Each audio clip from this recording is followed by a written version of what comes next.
우리는 하나님을 복의 근원이라고 믿습니다.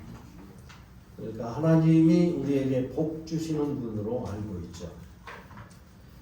인간은 복의 근원 되신 하나님과 관계를 잘 맺는 것이 중요합니다.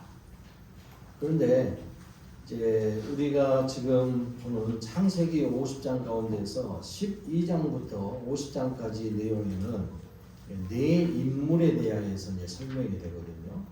그 중에서 이제 가장 먼저 하나님의 약속의 말씀을 그에게 허락하고 또 영생의 구원의 일을 또 온 세상의 모든 민족을 구원하실 길을 찾기 위해서 먼저 믿음의 사람 본보기가 되고 표본이 되는 믿음의 사람 아브라함에 대해서 설명을 합니다. 네 인물 중에서 아브라함과 그의 아들 이삭과 또 그의 손자 야곱과 그리고 그 증손자 되는 요셉에 관련된 이야기가 12장 이후부터서 창세기에서 나온다는 겁니다. 창세기 11장까지는 1장부터서는 4개의 사건이 나왔었죠.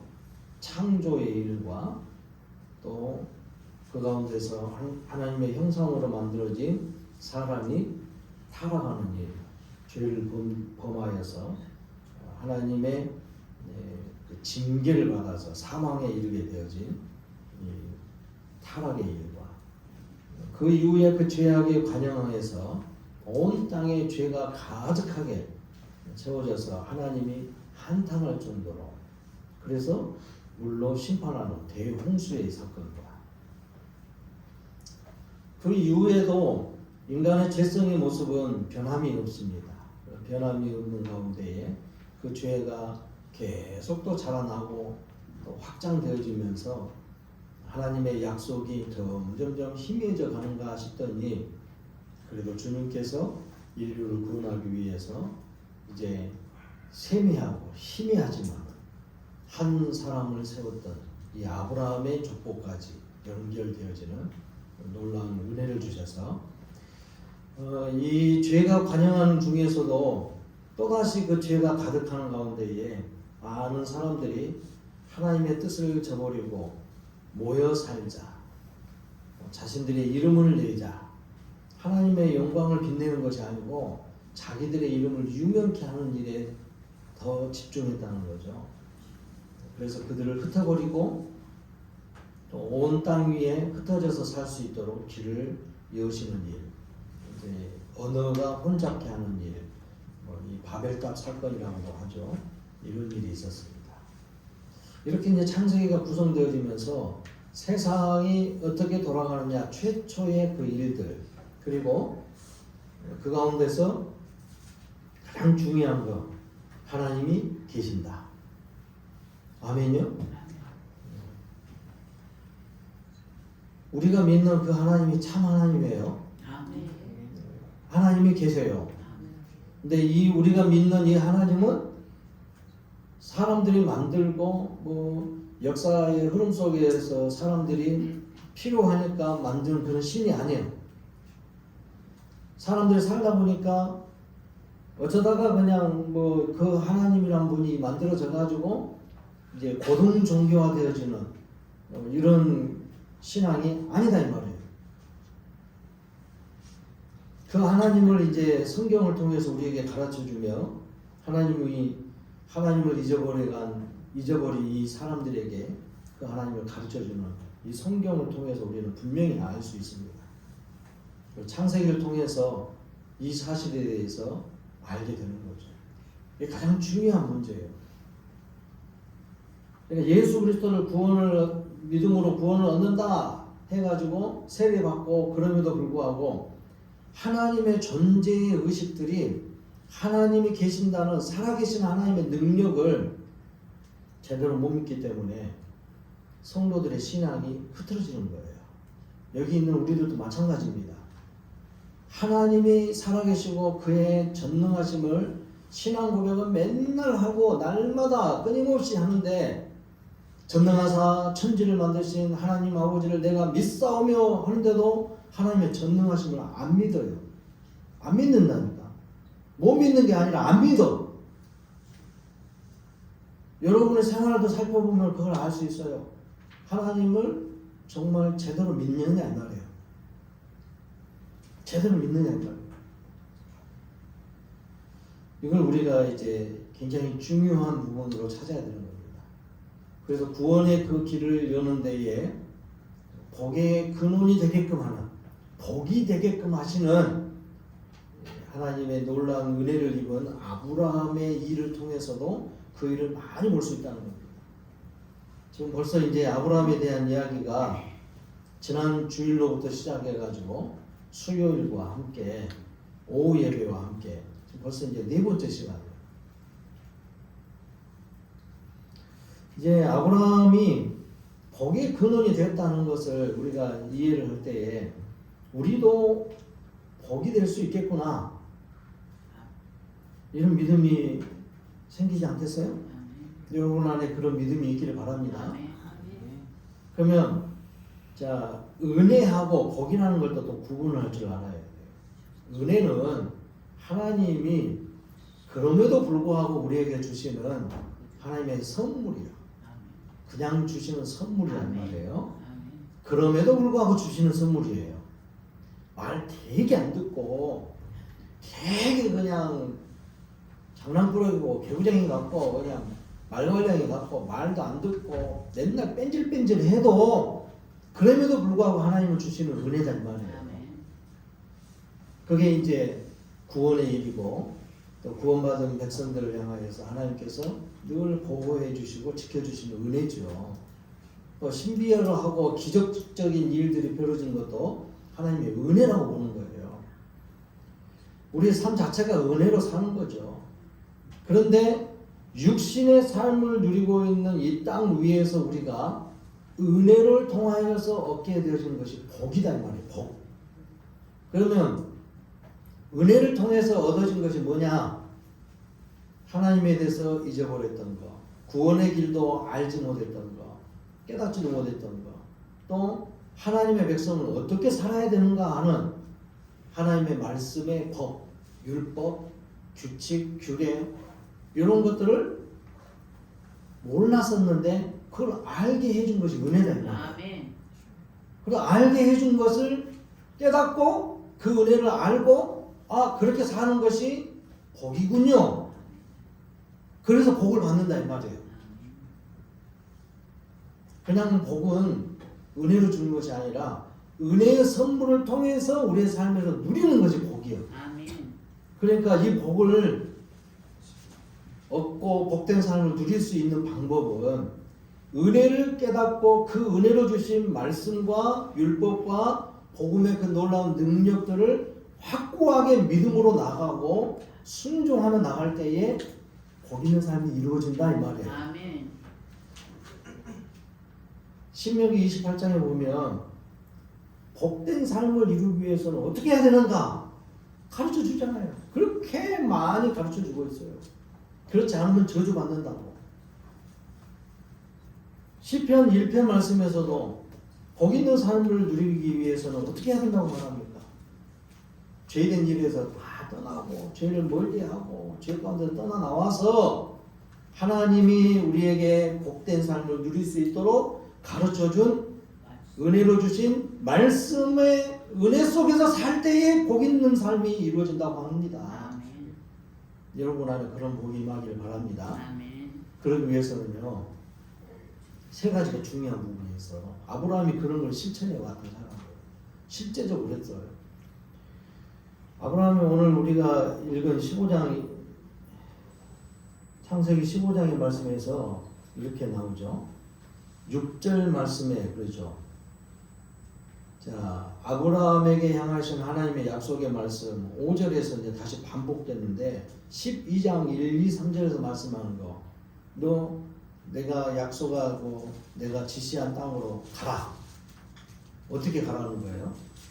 갈대아 우르에서 떠나 나와서 하란이라는 고향 땅 다 버리고 아버지 데라가 아마도 갈대아 우르 지역에서 살았었는데 저 메소포타미아 그 유역의 그 하루 지역에 있는 그 도시가 우르 지역이 있어요. 거기서 살다가 태어난 고향, 가족들의 고향인 하란 지역으로 올라와서 한 이제 티그리스강, 유브라테스강의 한 상류, 중류 정도 그 위쪽으로 쭉 올라오면 이제 하란 지역이 있어요. 그 지역에서 이동을 해가지고 살다가 하나님 부르신 것 같아. 아브라함 75세 때에. 그 고향 땅 다 버리고 친척들도 다 버리고 하나님이 생판 모르는 가나안 땅으로 가라 해서 왔단 말이에요. 모든 식솔들 자기 가족들 다 데리고 또 재산도 다 가지고 여기를 찾아왔어요. 그리고 자손의 복이 있을 것이다. 근데 75세 때 자녀가 있었어요, 없어요? 아브라함이 없었잖아요. 아무도 없었어. 아무도. 그런데 그 약속, 그리고 너로 인하여서 네가 그렇게 복을 받으며 풍성한 복을 받으면서 너로 인하여서 다른 민족에게도 다른 사람들에게도 복을 주리라. 복을 끼친다 이 말이에요. 그런 약속의 말씀을 선포하시면서 오늘 15장에서 다시 그것을 확인해 주는 거예요. 그런데 15장 6절 말씀에서 뭐라 그럽니까? 아브라함이 여호와를 어쨌다고요? 믿으니 하나님의 그 약속의 말씀을 전혀 희미하고 보이지도 않고 뭐가 아무것도 안 잡혀. 지금 아브라함에게 이렇게 다시 말씀하신 이 시점이 아마도 한 80세? 85세? 10년이 지난 이유다 이 말이에요. 85세 정도. 그러니까 86세 정도 됐을 무렵에 16장에 나오는 자기 아내가 사레가 하나님의 약속의 말씀 듣는다는데 당신이나 나나 이 나이가 돼가지고 이제 8순이 넘은 사람이 당신은 85세고 나는 지금 10살 차이니까 75세. 그러면 아브라함과 사라가 지금 아이를 가질 수 있는 나이가 전혀 아니다 이 말이에요. 오늘 15장 말씀에서도 그런 말씀했어요.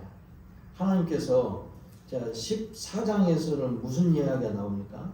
아브라함이 조카 롯을 구해오는 일을 나오죠.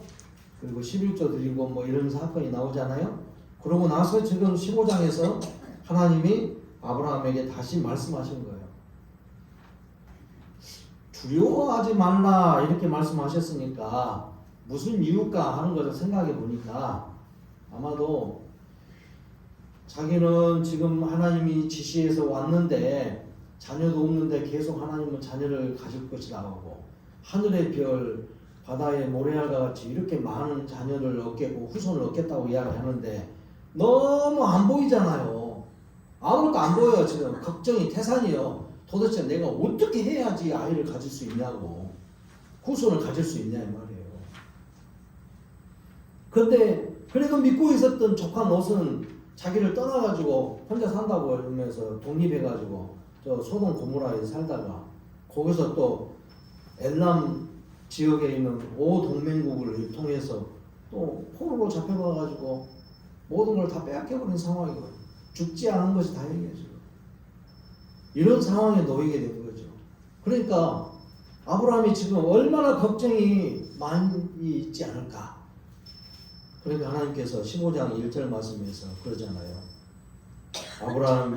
아브라함에게 임하여 이르시되 아브라함아 뭐라고요? 두려워하지 말라.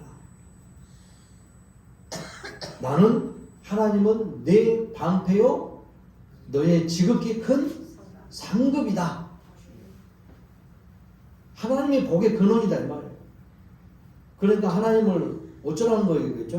이 말씀은 두려워하지 말라. 하나님을 어쩌라고요? 하나님 믿으라. 하나님 의존해라. 믿어봐.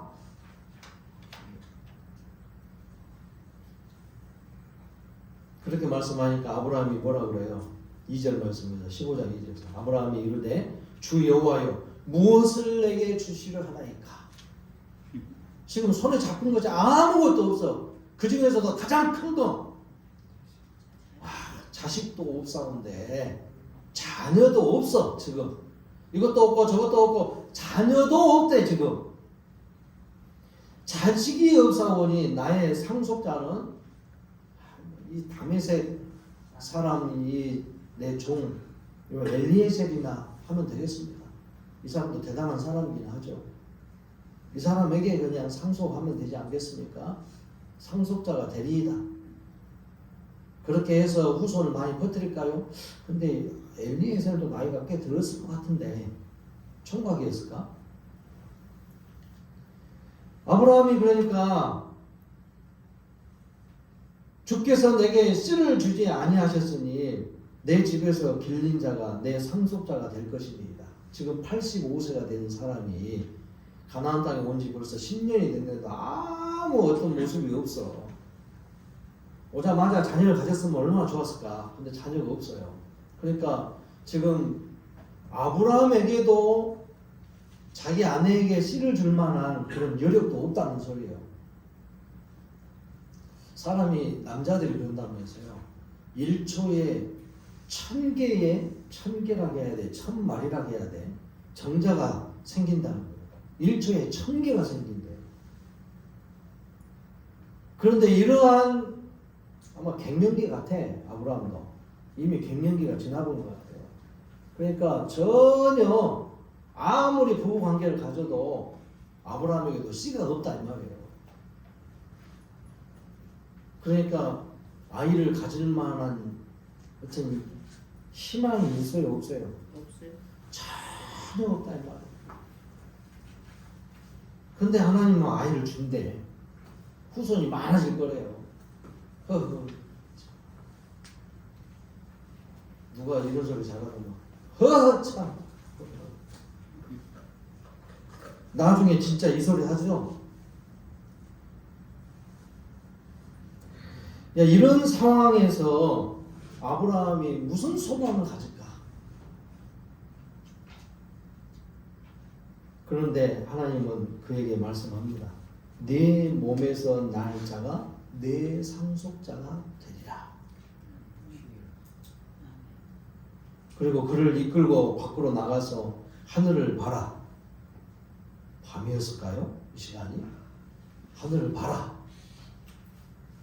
밤이었을 것 같아. 하늘에 별이 보일 정도면. 셀 수 없는 뭇별들을 한번 봐라. 너의 후손이 이와 같으리라.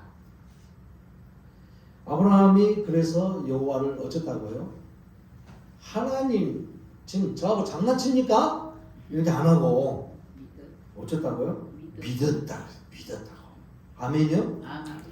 그러니까 전능하신 하나님을 믿는다는 것은 아브라함의 믿음과 같은 이런 믿음이 오늘 우리에게도 있어야 된다는 거예요. 아브라함은 예수 그리스도의 모형입니다. 하나님의 아들이라고 했던 예수님은 이 땅에 참 사람의 모습으로 와가지고 인류를 구원하는 일, 십자가에 대신 죽어주셔서 대속 제물되는 일을 위해서 오셨어요. 그러면 그 예수님께서 예수님의 믿음이라는 것은 이루 말할 수 없죠. 우리가 흉내낼 수도 없는 믿음입니다. 바울은 자꾸 그것을 우리가 흉내내라고 하죠. 예수님의 그 장성한 분량에까지 이룰 수 있는 믿음이 우리에게 필요하다 이거예요. 그래야지, 그런 믿음이 있어야지 세상을 이긴다는 거예요. 사단의 권세를 이긴다는 거예요. 사단의 권세를 깨뜨리고 귀신들을 물리칠 수 있는 능력은 예수 그리스도께 있다고 했어요. 그러면 하나님의 그 능력이 되는 예수 그리스도의 이름을 통해서 귀신을 쫓아내고 이겨내는 거죠. 승리하는 거죠. 그렇게 하려면은 주님이 어떤 분인가를 분명히 믿어야 되는 거 아니겠어요? 주를 의존해야 되지 않겠어요? 그런 능력이 딱 해가지고 그런 식으로만 나가는 게 아니잖아요. 그러니까 그 믿음을 갖고 있는 사람은 두렵지가 않는 것이죠. 뭐 그냥 서양의 그 드라큘라 영화를 보면은 흡혈귀 그 영화를 보면은 그냥 저걸 쫓아낼 수 있는 방법이 뭐 나무로 만든 말뚝으로 가슴을 탁 가슴에다 박아버려야 된다고 그래야지 저것을 이긴다고 했고, 뭐 십자가로 해고 마늘을 가지고 막 냄새를 풍기면 뭐 쫓아낸다고. 절대 그런 거 없어요. 그것도 다 미신적인 것들이에요. 사단의 권세를, 귀신들, 악령들을 이길 수 있는 방법은 오직 예수 그리스도 이름밖에 없는 겁니다. 아멘.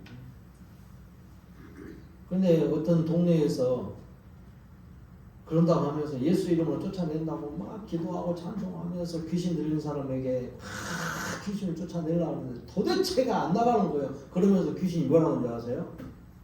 야, 누구 권사? 네가 그렇게 예수 이름을 잘 믿어? 니까지까지 와서 예수 이름 아무리 대봤자 나는 안 나가야 버티고 있는 거예요. 거기에 있는 사람들이 목사님으로부터 시작해가지고 모든 함께하는 사람들이 귀신을 아무리 쫓아내려고 해도 쫓아낼 수가 없는. 그럼 왜 그 사람들은 예수 이름을 믿는다고 하는데 못 쫓아냈을까? 그 믿음의 모습이 온전치가 않은 거예요. 허울만 있는 거예요. 허울만. 예배를 드리러 와도 마당만 밟는 사람들. 한참 있으니까 갑자기 귀신이 두려움에 떨면서 귀신 들린 사람이 막 구석지로 들어가는 거예요. 왜 그런가 했더니 밖에서 초등학교 6학년 되는 여자아이가 문을 열고 들어오면서 엄마! 여기서 뭐 하세요? 하고 문을 여는 거예요. 그 아이가 믿음이 더 좋아. 그 아이가 들어오는 소리를 듣고 귀신이 놀래가지고 숨어본다니까. 결국 그 아이가 귀신 쫓아냈어. 정말 두려움이 없으면 그렇게 돼요. 이 예배당이 처음에 여기에 세워졌을 때 덕흥중앙교회가 설립 예배를 드릴 때에 저는 깜짝 놀랐어요. 여기 올 때에. 그때 이제 창문도 안 달아놓고 뭐 여기 블록으로만 이렇게 쌓여져 있고 슬레이트 지붕만 이렇게 다 해졌을 때 지붕도 있었던가? 지붕도 안 세웠었던가? 그때? 벽만 이렇게 세웠을 텐가? 예배를 드리고 설립 예배를 드린다고 왔는데 성도 수는 또 어디서 그렇게 많이 왔는지 꽉 찼더라고. 여기보다 한 3분의 2 정도 사이즈죠. 예배당 세워주고 나서 제가 이제 이 교회에 출석하고 나서부터는 저녁마다 학생들이 모여가지고 여기 주변에 뭐가 있었어요? 무덤. 공동묘지 아닙니까? 여기가 무덤이 그렇게 많은 곳이었어요. 근데 불 켜놓고 밤새도록 이야기하고 있고 이야기하다가도 그냥 뭐 무덤 위에 올라가고 놀다가도 오고 그 밤중에 뭐 12시간 넘었는데도 그러면서 거기서 히덕거리고 웃고 놀고 있었단 말이에요. 여기 교회가 설립되기 전에 중학교 2학년 때 제가 유독교회 다니면서 성탄절 날 성탄절 이브 날 행사를 하고 축하 행사를 하고 그 다음날 이제 밤을 새가면서 있다가 새벽에 새벽송 부른다고 동네마다 찾아다니잖아요. 그때 이제 오당규 목사하고 한 팀이 돼가지고 이 동네로 왔거든요. 새벽송 돌고 빨리 가야 된다 그러면서 저 뒤쪽에서 이쪽으로 해가지고 요리 올라오더라고요. 여기가 큰 무덤이 있었죠? 그래서 바로 또 옆에 있는 마라나타 요양원에 있는 그 앞에 있는 또 그 무덤 쪽으로 이렇게 넘어가야 된다는 거예요. 달빛도 안 비치고요. 얼마나 캄캄했는지 또 제일 뒤에다가 저를 놔두고 가더라고. 뒤에가 머리가 그냥 좁빗좁빗 서면서요. 얼마나 두려웠는지 몰라. 정말 그때는 너무너무 무서웠어요. 무덤에서 손 하나가 나오고 확 잡아버릴 것 같아. 두려움이라는 것은 이런 것 자체도 없는 거예요.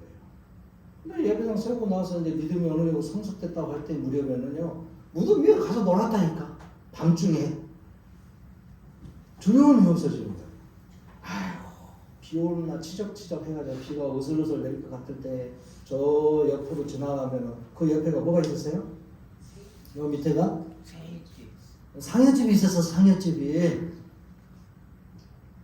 그리고 서로 사람들이 이야기하는데 비 오는 날 추적추적 비 내린 날에는 그 옆을 지나가면 막 혼불이 보인대. 거기서 무서워가지고 옆에 지나가려면 가로등이 어디가 있어 또. 우리 김정희 권사님 어떻게 잘 다니셨는가 모르겠어.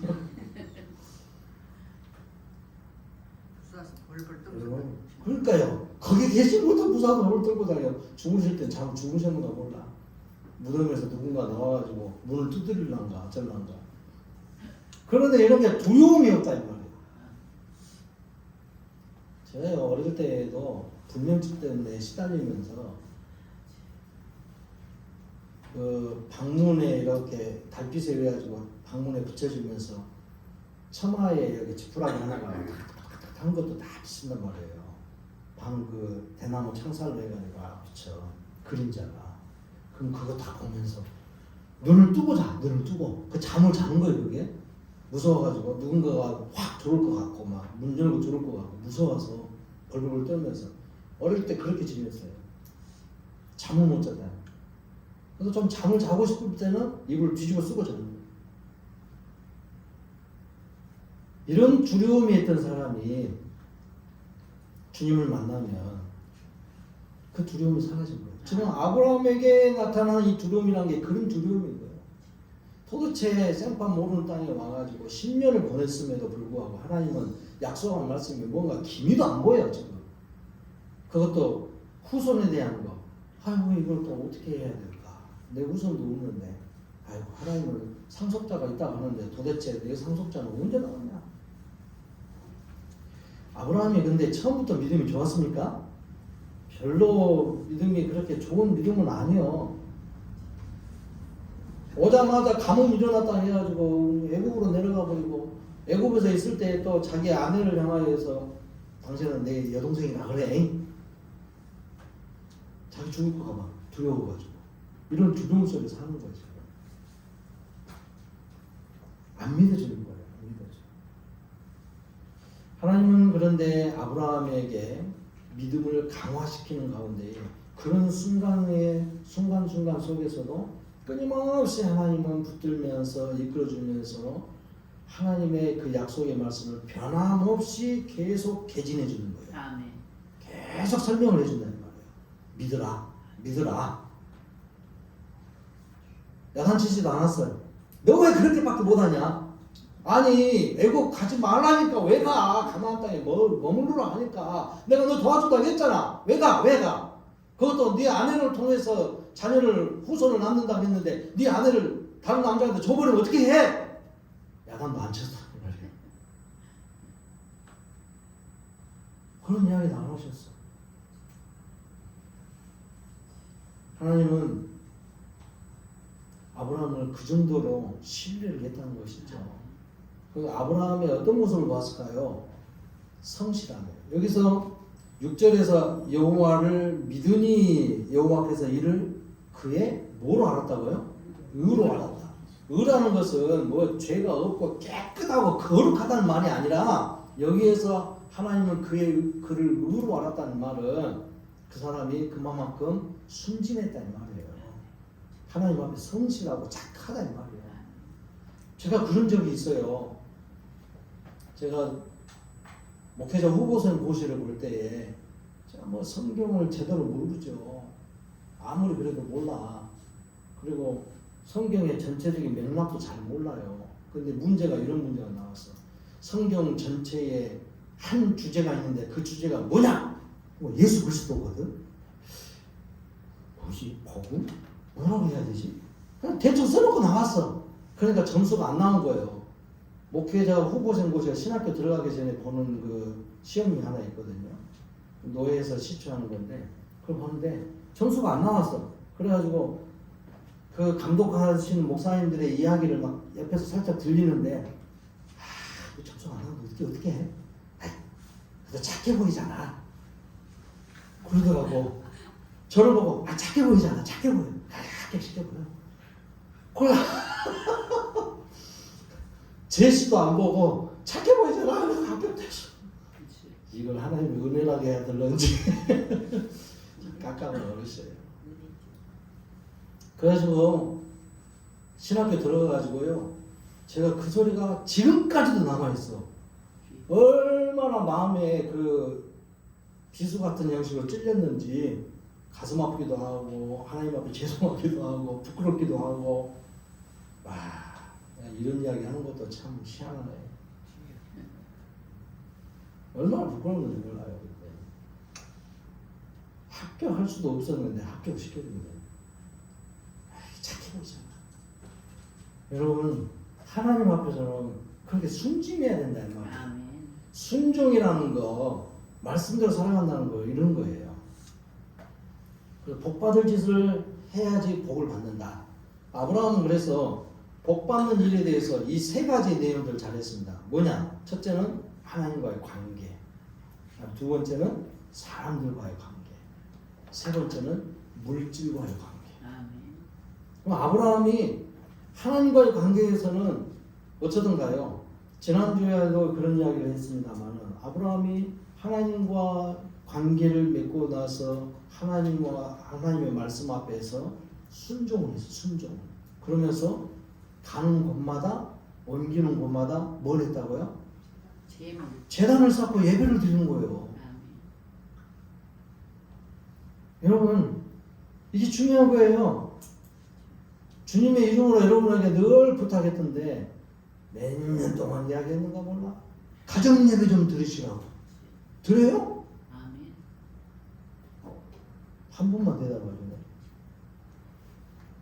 그냥 순종하는 거예요. 나 혼자 있는데요. 혼자는 왜 못합니까? 하나님과 1대1로 만나세요. 그게 더 좋아. 하나님과의 교제. 하나님과 관계가 이렇게 잘 맺어져야 돼요. 말씀하니까 그러니까 순종하잖아요. 너 내가 지시한 땅으로 가. 아무것도 모르는 땅인데도 간다 이 말이에요. 75세 때 아이도 없는데 내가 네 후손을 많게 해줄게. 아멘. 믿었다는 거예요. 근데 좀 10년 지나고 나니까 조금 마음에 불만이 있었는가 보죠. 오늘 2절 말씀을 보니까 난 자식도 없는데 뭔 상속자가 있겠습니까? 저 우리 집에 일하는 저 다메섹 사람 엘리에셀이나 상속자를 세울까 생각하고 있는데요. 뭐 그렇게 해가지고 좀 후손이 많아지게 하실랍니까? 입양도 안 되고 내가 누군지도 모르고. 근데 하나님은 그렇게 하지 않았다는 거예요. 보여주면서 자 봐라 하늘의 별 봐봐 많지? 근데 네 자손이 이렇게 많아질 거야. 바다의 모래알 좀 생각해 봐봐 많지? 사막이니까 모래 그냥 다 보일 거 아니겠어요. 이렇게 해줄게. 아브라함이 그때도 그러니까 아멘 믿었다 믿어. 아멘. 이걸 보고 하나님께서 의로 여겼다 이 말이에요. 착해 보인다 이 말이에요. 하나님과 이 관계가 이렇게 잘 맺어지면 모든 것이 이제 복된 삶의 모습들이 그냥 이루어지는 거죠. 믿습니까? 아멘. 이 믿음을 가지세요. 뭔 그냥 부자 되고자 하는 욕심이 있다고 해서 하나님과 관계 잘 맺으니까 왜 부자가 안 될까요? 여러분 안에 이미 부자가 돼 있어요. 아멘. 하나님을 여러분의 아버지로 모시잖아요. 하나님 아버지가 누구예요? 우리 아버지.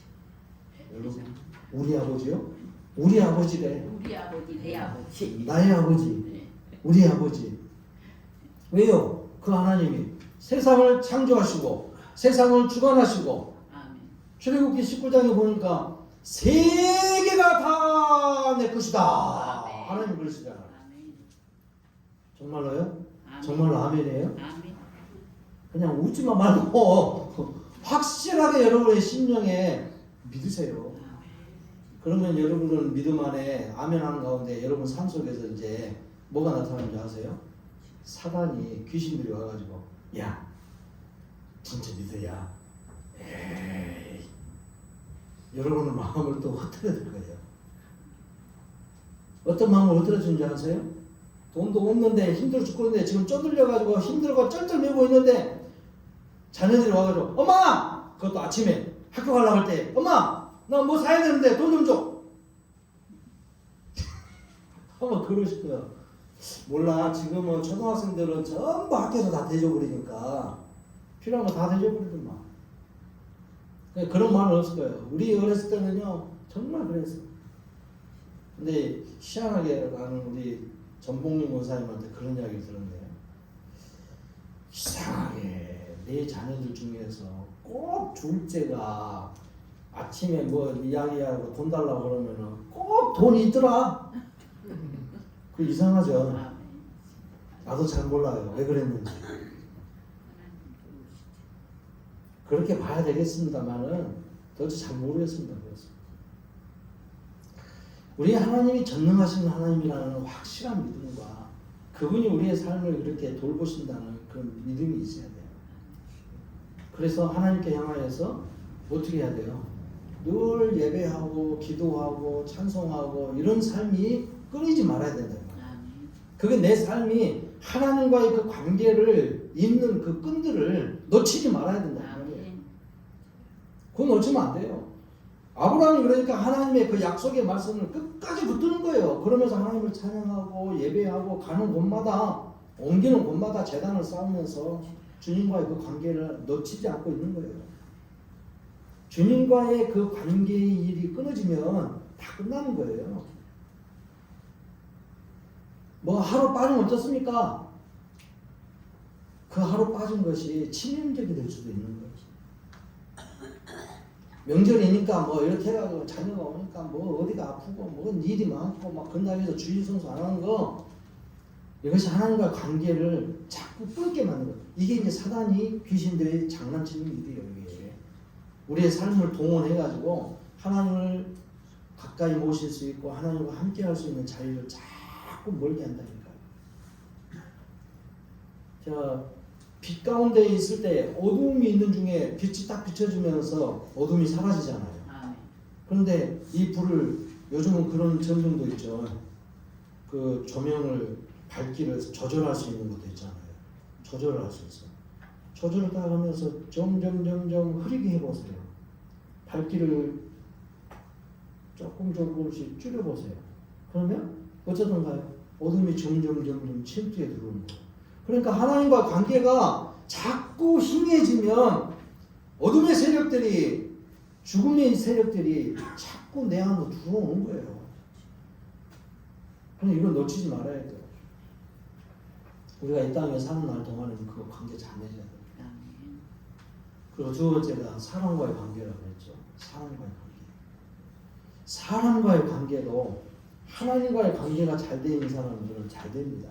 아브라함의 모습을 보세요.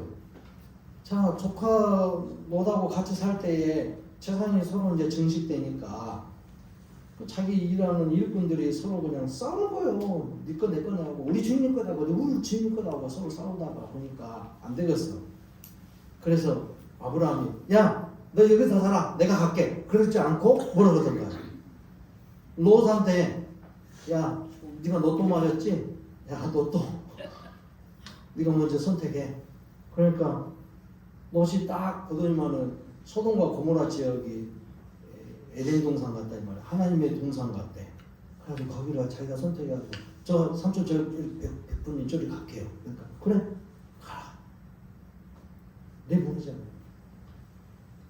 얼마나 좋았던지 상황들이 좋았던지 이집트에 가가지고도 아브라함에 대하여서 주변의 사람들 바로까지라도 선대하잖아요.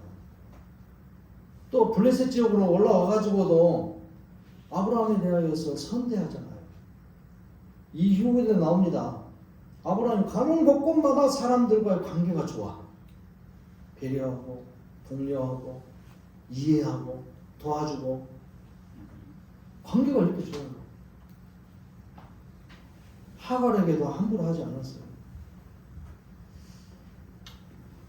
아마 사라도 아마 아브라함을 향하여서 마음이 그랬을지도 몰라. 저 양반은 진짜 하나님 아니면 못 살겠구만. 요즘 그 드라마에서 주말 드라마 주일날 하고 그런 드라마 그 고려 거란 전쟁이라는 거였어. 강감찬 장군의 부인이 진짜 악녀같이 보이더만. 되게 남편을 악담하고 이 양반아 또 죽으려고 작정했냐 그러면서 나라를 위해서 열심히 일하는 강남전 장군을 향하여서 계속 구박을 하더라고. 내가 내 심장이 몇 개인 줄 알겠냐 보면서 얼마나 이렇게 놀라게 하냐고. 죽을 일만 사서 한대. 남편이 그렇게 구박하거든요. 세상에 제일 악처 중에 한 사람이 누군지 아세요? 그리스 철학자 최고의 철학자라고 하는 소크라테스 부인이래요. 그래서 그런 말도 나왔어. 철학자가 되려면은 악처를 아내가 악한 여자를 가지면 철학자가 된대. 목사는 어찌해야 될란가? 사람을 알아보는 것은 가장 가까이 있는 사람이 더 잘 알겠죠. 목사에 대해서 알고 싶은 사람, 담임 목사에 대해서 잘 알려면은 그 사찰 집사가 잘한대요. 그 사람한테 물어봐요. 우리 교회는 사찰 집사가 없어서 다행이네. 가족들 중에서 그 사람에 대해서 잘 알잖아요. 이웃들 가운데서도 그 사람에서 좋은 평가들이 나와야 되죠. 사람과의 관계가 굉장히 중요한 거예요. 특히 그리스도인들은 더 그래요. 오죽이나 관계가 좋았으면 자기 아내가 죽을 때에 무덤이 없어가지고 무덤을 좀 사겠습니다 하고 주변 사람들한테 말하니까 자기 아내를 묻을 장례할 그 땅을 좀 사겠습니다 하니까 주변 사람들이 아브라함 당신 그러지 마시라고. 우리가 땅 주겠다고. 여기다가 당신 아내를 장례하시오. 그런다고 그 정도 땅을 줄 정도예요. 근데 아브라함은 그렇지 않았잖아요. 반드시 그 값을 치르고 그 무덤을 샀어요. 사람과의 관계는 분명히 해야 되는 겁니다. 하나님과의 관계도 분명히 해야 되지만 사람과의 관계도 분명히 해야 돼요. 아무리 자기가 윗사람이라 해도 아랫사람을 향하여서 분명하게 해야죠. 이 자기 집에서 일하는 엘리에셀이라는 이 사원 종에게도 향해서도 그러잖아요. 분명하잖아요. 그러면서 그 사람의 인격을 얼마나 존중해 줍니까? 자기 집에 상속자로까지 생각하고 있어. 이 정도. 그래서 그런지 모르지만 나중에 이제 엘리에셀도 이삭 아브라함의 그 아들 이삭의 배우자를 마련하기 위해서 고향 땅으로 하란으로 보냈는데 이 엘리에셀이 얼마나 충직합니까? 성실하게 자기 주인을 위해서, 주인의 아들을 위해서 그 배우자를 다 찾아오잖아요. 사람과의 관계. 우리 그리스도인들이 하나님 앞에서 성실한 관계를 잘 맺고 참 사람으로서 이웃과의 좋은 관계를 맺게 되면 우리의 삶의 모습을 보고 예수 믿는 사람들이 많아질 것입니다. 덕궁중앙교회 성도들의 아름다운 삶의 모습을 보고 많은 사람들이 찾아오게 됩니다. 우리 그런 은혜의 역사가 있기를 바랍니다. 아멘. 그리고 물질에 관련된 것도 우리는 잘해야 돼요. 그리고 11조에 관련된 것은 우리는 중요한 것입니다. 자, 11조에 대한 규례가 이거 율법이 있기도 전에 14장에서 나오잖아요. 아브라함이 롯을 구해가지고 올 때에 어디선가 갑자기 짱 나타난 하나님을 섬기는 제사장 멜기세덱이라는 사람이 나타났어요. 그래서 아브라함을 축복하고 하나님을 찬송하고 있으니까 아브라함이 그에게 와가지고 그 전리품 가운데서 11조를 드렸다고 했죠. 자, 세 개가 다 누구 것이라고요? 여러분 듣기도 빨리 하나님 이름 바꿔야 돼. 부동산 듣기 얼른 바꾸세요. 요즘 뭐 이제 교회 안에서도 이제 이런 그 비리가 많긴 한데 한국 기독교는 교회를 설립할 때에 많은 그 목회자들이 먼저 또는 교회가 있다 한다면 이제 그 교회 성도들이 함께 해가지고 사람 명의로 특히 이제 목회자가 스스로 이제 개척을 하고 그러면은 사람 명의로 해가지고 자기 이름으로 해서 예배당을 다 갖춘단 말이에요. 그러면은 어느 정도 시간이 되면은 정착을 하면 빨리 명의를 교회 이름으로 바꿔야 돼. 욕심이 생겨요. 그러고 나서 나중에는 뭔 일이 벌어진 줄 아세요? 은퇴하고 나면은 요즘 너무 많아요. 그게 좀 부끄러운 일입니다. 너무 많아. 그래서 교회가 막 분란이 일어나고 분열되고 엄청 힘들어요. 교회 이름을 바꿔야지. 주님의 것이라고 했으면. 교회는 주님의 교회다 그러고 주님의 것이다 그러고 성도들은 주님의 지체다 그러고 그렇게 말하면서 예배당은 내 거요. 그러면 안 되죠. 빨리 이름을 바꿔야 됩니다. 그런 문제에서 아브라함은 그래서 하나님의 모든 것 11조에 대한 규례가 있기도 전에 하나님 앞에 이런 모습의 모범적인 모습을 보여주잖아요. 세상의 이 모든 물질은 다 하나님 것이라는 것을 우리가 인정할 줄 알아요. 내 거라고 주니까 헌금하는 거에서도 항상 인색한 거예요. 특히 11조. 열이 다 하나님 것이다 이 말이에요. 10분의 1만이 하나님 것이 아니라 열이 다 하나님 것이요. 믿으세요? 믿으시라고 진짜. 열이 다 하나님 것이요. 꼭 늘 이런 이야기를 합니다만은 예수님 당시 때에 지상에서 사역할 때 어떤 젊은 청년이 부자 청년이 주님을 찾아왔잖아요. 어떻게 하면 구원받을 수 있겠냐고, 어떻게 하면 하나님 나라에 임할 수 있겠냐고. 그러니까 예수님께서 뭐라 그럽니까? 부자인지 다 알고 계셔. 너희 집에 있는 거 싹 팔고 네 친척 떠나고 나 따라와. 내 제자가 되어라. 그러면 네가 하나님 나라 확인할 수 있고 네가 구원받을 수 있을 거야. 그러니까 부자가 어쩌던가요? 뒷머리 딱딱 긋고 그냥 가보잖아요. 포기 못하는 거지. 그게 누구 건데? 그가 부자가 되게 하신 것이 누구 건데? 또 어떤 그런 부자를 향하여서는 그러잖아요. 하나님이 지금이라도 당장 그거 싹 걷어가려고 한다면 순식간에 걷어가 버린다. 주님이 잠깐 맡겨놨는데 네가 네 거라고 주장하고 있고 그걸 가지고 하나님 앞에 인생하면 내가 그냥 싹 걷어가 버린다. 그럴 수도 있다 이거죠. 주님의 것이라는 것을 인식을 제대로 해야 돼요. 물질관이 아버지 것이 모든 것이 아버지 것인데 그 가운데서 내게 맡겨준 것이 이 정도니까 우리에게 맡기지 마요. 나는 왜 그런 부자가 안 됐습니까? 어떤 사람은 이제 우리 보통 다 그러죠. 젊을 때에 우리 육체 가지고도 그러냐. 그 안에도 못났는데 맨날 거울만 보면서 왜 못났냐고 이렇게 하고 있어. 다 못났어요.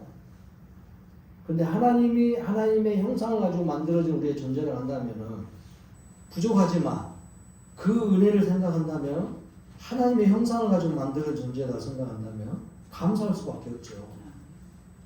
못났다고 생각하기보다는 감사가 먼저 나와야 되는 거지. 하나님의 작품을 보고 자기 스스로가 계속 거울 보면서 내 얼굴은 왜 이런 것만 나는 거다. 왜 이런 것만 나는 거야. 얼굴 하고 있고. 그래서 어디를 바꿔볼까?